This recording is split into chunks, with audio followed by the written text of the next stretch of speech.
Sir నరాల బలహీనత ఎవరిలో వస్తుంది సార్ ఎక్కువ? హ్మ్. అసలెందుకొస్తుంది? రైట్.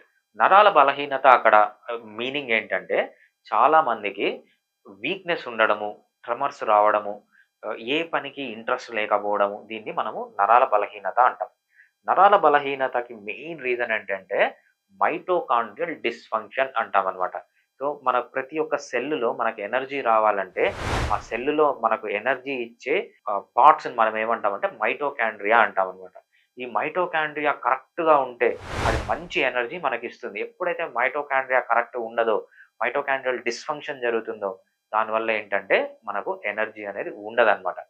మైటోకాండ్రియల్ డిస్‌ఫంక్షన్‌కి మెయిన్ రీజన్ ఏంటంటే మన లైఫ్ స్టైల్. ఫస్ట్ ఏంటంటే ఎక్కువ షుగర్స్ తీసుకోవడం, ఎక్కువ ఒమేగా 6 ఫ్యాటీ యాసిడ్స్ తీసుకోవడం, అసలు నిద్రపోకపోవడం, రాత్రంతా మొబైల్స్ చూడడము, రీల్స్ చూడడము, షార్ట్స్ చూడడము, రాత్రి ఏ టైంలో లేసి ఒక రీల్ పెట్టినా ప్రతి ఒక్కరు చూస్తున్నారు. అంటే రాత్రిపూట ఎవ్వరు నిద్రపోవట్లేదు.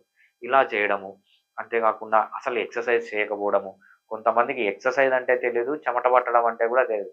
అటువంటి వాళ్ళే చాలా మందున్నారు. అసలు దీనివల్ల అసలు ఎనర్జీ అనేది మైటోకాండ్రియా రాదనమాట.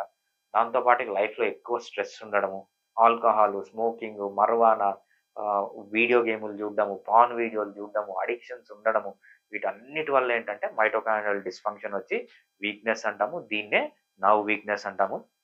మీరు కొన్ని లైఫ్ స్టైల్‌లో చేంజెస్ చేసుకొని హోమియోపతి మెడిసిన్స్ వాడితే మైటోకాండ్రియల్ డిస్‌ఫంక్షన్ నుంచి బయటకొచ్చి చాలా హెల్తీగా, చాలా యాక్టివ్‌గా మీరు కావాల్సినంత ఎనర్జీ సంపాదించుకొని లైఫ్‌లో మీరు గ్రో కావడానికి హోమియోపతి మీకు చాలా బాగా హెల్ప్ చేస్తుంది.